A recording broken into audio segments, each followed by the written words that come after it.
I'm Jeff Philbin, and this is Dinner Diaz. Ideas for dinner you can make tonight.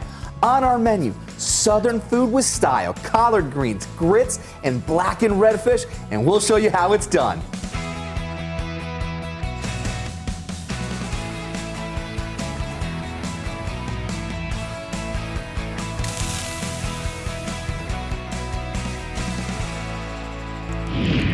Here to share his idea for dinner, or as we call a dinner dia, is John Antonaggio. He's the executive chef at Elevage inside the Epicurean Hotel in Tampa's Hyde Park. Chef John, you said this recipe comes from a Northerner's love and respect for Southern cuisine? Absolutely. This is, I moved to Tampa about 10 years ago, and none of this was ever in my wheelhouse, ever. Until I started working with a lot of chefs that are down here. Some of the love that goes into food, which is, you have to love what you're making because it'll show. There was so much of that going on here. I was like, I want to do my own. You got to do it your own. And so collard greens is a staple for Southern love food. I mean, it is an epitome of soul food, right? Yep. What are we doing already with yours? So, got a little bit of slab bacon in here. Okay. Which you can get anywhere. You can use already cut bacon as well. Okay. And then we're gonna add a little bit of garlic and shallots to this. Nice. Already chopped. And how much? And how long do you cook the bacon for? What are you looking for on this one here? You're looking to get a little bit of, just a little bit of color. Okay. Because this is gonna cook for quite some time, and you want to cook the shallots and garlic together. Creates just the most incredible smell too. Absolutely, I'm just like, oh my god. It just kind of hits you sometimes. Like it's the combination that just goes for it there, because this is one of the healthier meals, right? I mean, sure. This is gonna be like pure diet, right? Okay. You can already see. Let's take the Chef Jeff cam in here for a second here. Show you what's happening here, everybody at home. I mean, look at that bacon starting to crisp up a little bit. You can start to see our shallots starting to come to a nice translucent color. Yep.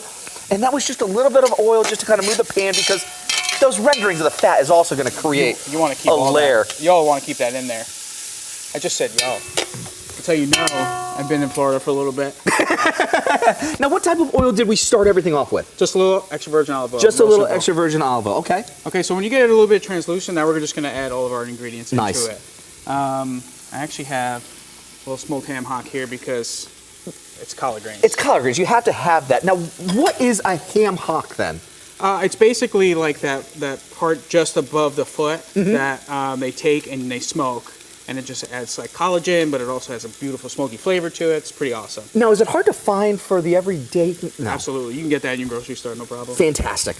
And this is actually pre-washed and pre-cut collard greens. It kind of takes a lot of that work out. Totally. Definitely get it from your store. And usually what you'd want to do if you were home, you could take this and let it render down a little bit if you don't have a pot big enough. Sure. This is going to cook to almost nothing. Yeah. But we have a pot big enough here. We're going to add all of it. And how much is that total then? This is about 3 pounds. 3 pounds? Yeah. And that would serve how many, would you say? I'd say you could do a family of 4. A family of 4 off that one here. No problem. Okay, we're going to season with a little bit of salt. Okay. A little bit. Because this is all going to cook down for a while. I mean, we're going to see this almost size and volume is going to go down to like almost like to nothing almost. Almost like to a quarter. Yeah. Almost. So like your volume of collard greens to bacon is just going to go up, which is awesome. Which is what it's going to take all that flavor. Yeah. You're speaking of my love language here right now. I mean, come on now, bacon, cooking down with it, little soul food. I'm digging it. What's going in next? So we got a little bit of chicken stock. Okay. Pork stock is also good. Okay. If you can get it. If you can get it. If you can get it. Now, you can work out of a box for this too, right? Like, you can literally... Oh, yeah. Okay. Absolutely. It's all about the bacon in the beginning and adding a ham hock to it. Anything else you add to it is going to be a bonus. Okay. All right. A little bit of brown sugar. Nice. How much brown sugar? This is... Because that doesn't seem like a little. That was like a whole, like... I'm pouring it all in there. That was about a cup of brown sugar. Okay. But the flavors go so well together. I mean, that's going to bring out such a beautiful sweetness that's going to balance things out here. Well, collard greens could be a little bit bitter. Yeah. And if you don't balance that out, you're going to have this weird, like, kind of tang to it. Here we have a little Worcestershire. Okay. And the purpose for adding the Worcestershire is for what? More depth. Just a little more depth. Okay. A little bit of apple cider vinegar. Nice. And that's going to bring out that little bit of acidity. That's going to balance out that bitterness that we were just talking about. Okay. Yeah. This is smoked shoyu. So, walk me through what that is now. So it's almost more of a refined soy sauce. Okay. But this has got a little bit of a smoke on it. Nice. Just adding more depth of flavor. Is that expensive then? This has got a little bit of a price tag to it. Okay. This is just kind of like what we like to do there. A little bit of soy sauce to this would be perfect. Okay, so if you wanted to be able to substitute it, you could use a soy sauce. Absolutely. It's still going to bring a little bit of that saltiness behind it, a little bit more of that richness and that umami flavor behind it. I mean, it's all coming together so well. That's it. The smells are already so exciting. Basically, the nice thing about this, you can start this early in the day. Now, You can kind of just let this go. they say, you know, this is what, like, this is soul food, okay? Yes. And so this is not one of these, like, hey, just eat it now. This is like a whole, let the love come into it. Let the time kind of be your friend at this one. How long are we going to set this for and let this kind of be? You do want to check it, Okay. kind of baby it a little bit, but probably 3 to 4 hours. Okay, 3 to 4 hours. Based on tenderness. And monitoring based Yeah. on tenderness. All right. Yeah, absolutely. Sounds like a plan. So that's just going to go. But that's the beauty of soul food is that there's always like another pairing with it, and especially the southern influence. We're making grits. Yeah, so here, me making grits. I grew up with polenta. And then the first time I ever had stone ground grits, I became a huge fan of sugar grits when I got here because I love seafood. Really? Yes. See, for me coming from the Northeast and going into grits, I couldn't do it. It took me the longest time, and it had to be loaded with cheddar. It had to be cheesy, almost to get rid of the grits. Right. Because it just didn't do it for me. So how do we do yours then? So, as opposed to not doing cheddar, we had one of my favorite cheeses is mascarpone. Ooh, so a little secret ingredient then. Yeah, that's a little bit of little chef's secret, a little tip of the day here. Yeah, absolutely. I dig it. What goes in first then? So, water, milk, butter. Okay. And anybody will tell you the ratio to grits is 4 to 1. 4 to 1. 4 to 1 liquid to grits themselves. Okay. Whole milk then? You can use whole milk. You can use cream. It's kind of depends on what you like. It depends on what you like. Some people Okay. just make water Okay. and kind of go that route. So we're just going to kind of let this come up. And what are we looking for? Just for it to come up to a simmer? Are we looking for a boil? You almost want it to be a scald, so just before it comes to a boil. Okay, Because perfect. if you turn away from this before it boils, you boil milk, you got a mess on your hands. You got the whole mess on your hand. We don't want that because you don't need Chef John's 20 years of experience to make this. All you need is the recipe, which is on our website at dinnerdeas.com. Just get your phone out, scan the QR code in the corner of your screen. It'll take you right there. I mean, so we started off with a little bit of the milk. We've got some water. We've got some butter. We've got our grit.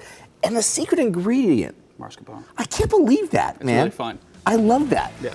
While our collard greens and our grits simmer away, we're going to take a quick break, and when we come back, Elevag's executive chef John Antonaccio shares his recipe for blackened redfish. That's ahead on Dinner Diaz.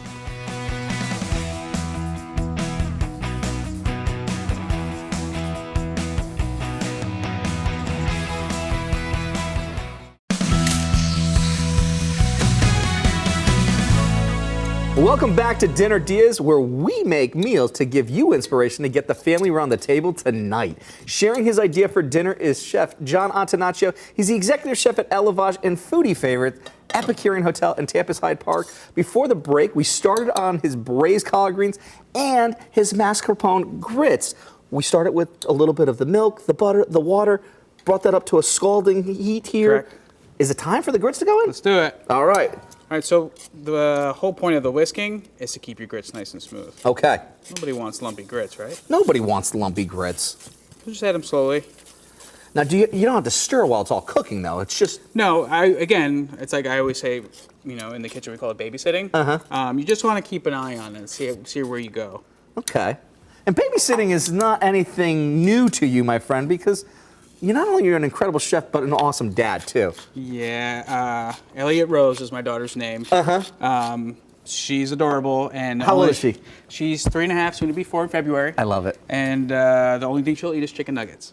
Hey, Holden is 7, and it's the same thing, too. You'll never, ever outgrow it. No, I don't think we'll get there. I love it. I love it. I love All right, it. so we're just gonna let this go for a little bit. Now is the time to babysit it. Now is just keep an eye on it. Yep. Make sure that, the world will be safe afterwards. Absolutely. All right. So we've got the grits going, we've got the collard green goings, but I see a ton of spices here. Yeah, so this is kind of our staple, Okay. Which is kind of cool. You can also do this at home. You can make a big batch and just have it. I love that idea. So this is kind of our quick recipe for blackening spice. I say quick because there's so many ingredients Sure. here. Here we got a little bit of paprika. Smoked paprika is also fun too. Mm-hmm. Touch of chili powder. Okay. Salt. We have a little onion powder. Very approachable. Nothing exotic. No. Yet. Not at all. Okay. So Garlic spices powder? that you can be able to find at the local grocery store. Absolutely. And people. And you probably already have these in your pantry to begin with, too. Absolutely. Okay. A little touch of cayenne pepper. Okay. Little ground coriander. Nice. White and black pepper. Now, why white and black pepper? Oh, it's blackened spice. You want that fragrance to really pop when you go to season that fish and Okay. put it in the pan. Okay. Oregano. Oregano. Okay. Right, oregano, and then a more brown sugar. And brown sugar for it there. Okay. Okay. Now, folks, I know that you probably didn't have a pad and pencil writing that down, but that's okay, because for Chef John's recipe for his blackened redfish, plus his braised collard greens and mascarpone grits, with all the ingredients you need to make and the steps to make it yourself, visit our website, dinnerdeas.com. Scan the QR code in the corner of your screen, take you right there. All right. Okay. So into a pan just went what? Just a little olive oil. Okay. And with this, usually searing fish, you want it to be pretty high. This you don't have to. Blackening spice will keep it. It gives you a nice little buffer between the oil and the fish itself. Nice.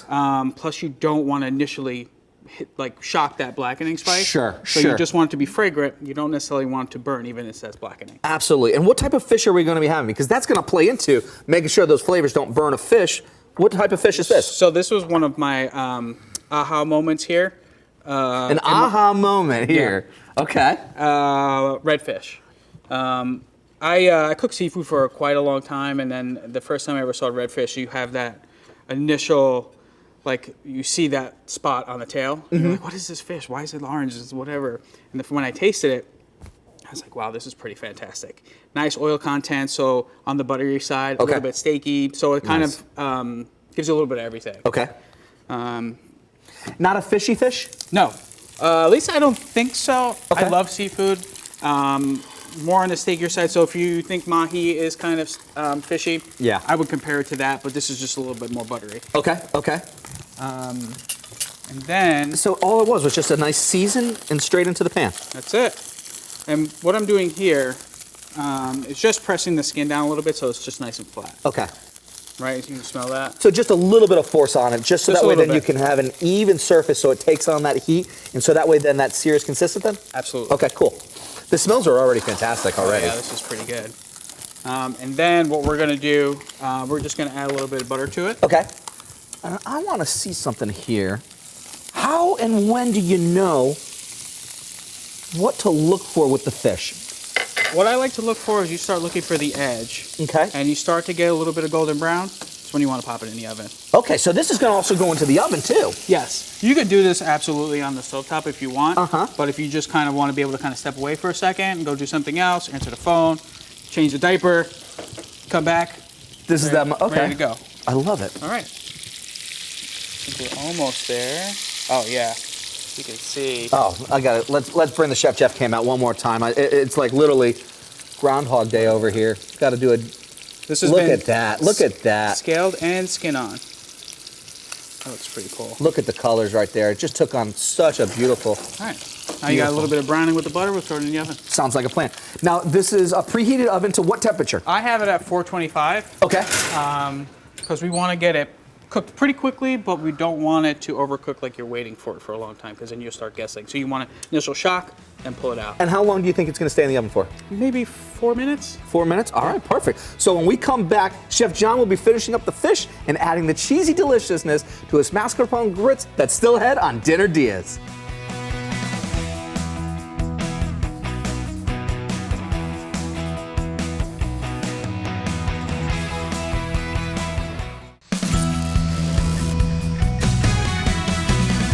Welcome back to Dinner DeeAs, helping you figure out what's for dinner.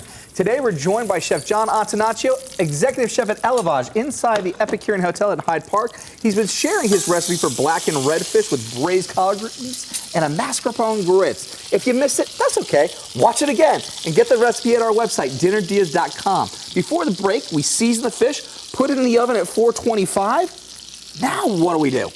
Just gave it a little flip over. Now we're going to let that sit. Leave that off. I love it. And so I pulled the ham hock out here. Okay. We're going to chop up this meat. And this is going to go into our collard greens here. Correct. Yeah, because you don't want to. I don't want to put waste that in. this. I don't want to waste it. That's like the best part. That's like the treat inside This is the it all. best part right here. Like I'm like literally seeking that out and like. Oh yeah. This is the best plate. part right here. We're going to add that.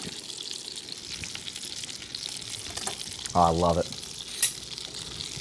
Give that a So once over. Collard greens are almost all ready then. Oh yeah, they're pretty much good to go. Okay. Now we're gonna finish off our grits here All right. with the mascarpone And cheese. your secret ingredient. Mascarpone cheese. Why that cheese? What's it going to bring to this dish?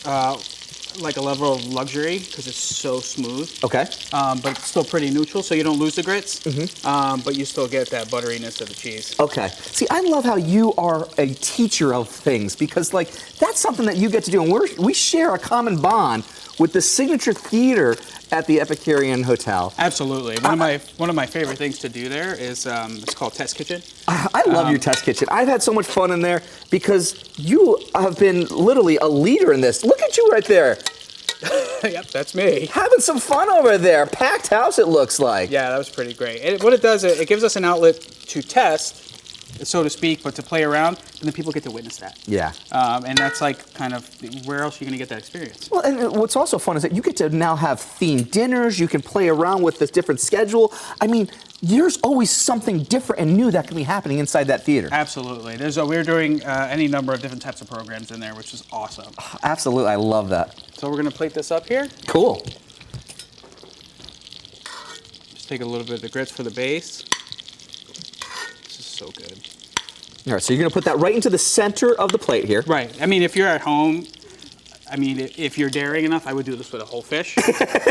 If you're daring enough. But you know what though? With someone of your forte, this expertise, I mean, folks, this is where you get to learn how to take a regular plate and make it so much more. Oh yeah, absolutely. You want to make sure these are nice and wet because you want that liquid that's in there. And this was all from scratch. All from scratch.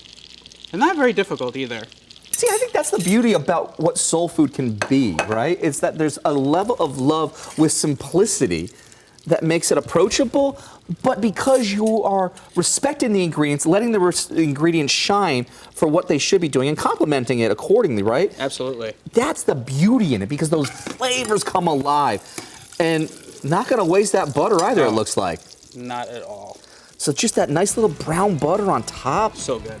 Oh, I can't wait.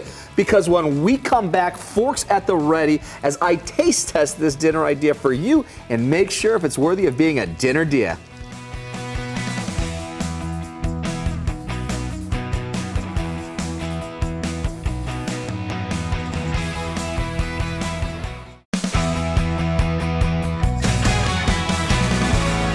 Welcome back to Dinner DeeAs, stress-free meals that you can make because we show you how.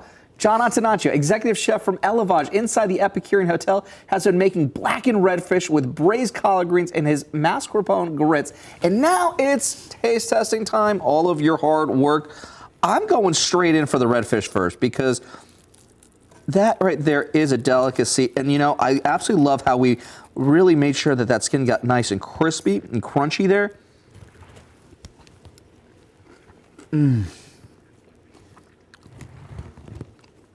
The spices on there do not overpower the fish. You know that the fish is going to be the star. The texture of it is incredible. Wow. Pretty good. Happy with that. I'm very happy with that one. Wow. And that brown butter. Oh yeah. All right, let's go in for our grits now. Super creamy. Your secret ingredient is a star. So good. It actually elevates it more because I'm not the biggest grits fan. Really? I'm not. However, adding the mascarpone cheese to it there brought a nice velvetiness behind it, that creaminess, and brings it alive, man. Awesome. Like, I'm going back for a second on that one. It's that good. Now, the greens. I've been staring at this one piece of the ham hock right here on the corner that, like, literally I'm like going to dig for, because that is like a combination in itself that just is what you need at all times. Definitely the best part. It is. Now at home, wow, that is very good. And you can taste that it's gonna be good, because normally you need about like 3-4 hours. Right. We didn't have 3-4 hours, but it's going on its right path to where those flavors are gonna develop even more, cook down, reduce. Oh, absolutely fantastic. Now, you got some big plans that are happening over at the hotel right now. Yes, we have an expansion Okay. right across the street from us, which is a great thing. We're adding about 27 more rooms, and we have a little bit more outdoor space, some banquet space. Pretty cool. So what you're saying is come on down and see us. Oh yeah, plenty of space. I absolutely love it. I love that. I love this dish, and I love your friendship, my friend. Thank you, sir. Absolutely. Because this is how you turn an idea for dinner into a dinner dia. And if you've been inspired to make this yourself, we have the full recipe with all the ingredients that you're gonna need and a video of this show, so you can watch it again at any time at dinnerdias.com. Just scan the QR code on the corner of your screen, and if you make it, let us know what you thought of it. Thanks again to Elevage Executive Chef John Antonaccio. There's a link to the Epicurean Hotel's event calendar and lots more also at our website. I'm Jeff Philbin. Thanks for watching. See you next time with more Dinner Dias.